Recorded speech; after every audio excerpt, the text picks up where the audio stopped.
Hello, in this video we're gonna check if there's a fingerprint sensor on Google Pixel 7a.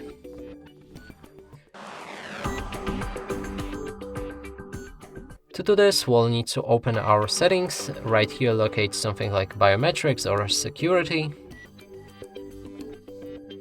Now go for device lock.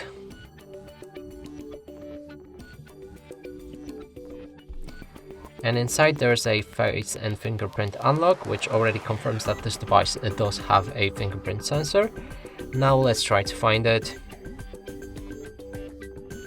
And it seems that the fingerprint sensor is on the screen right where I'm tapping my finger.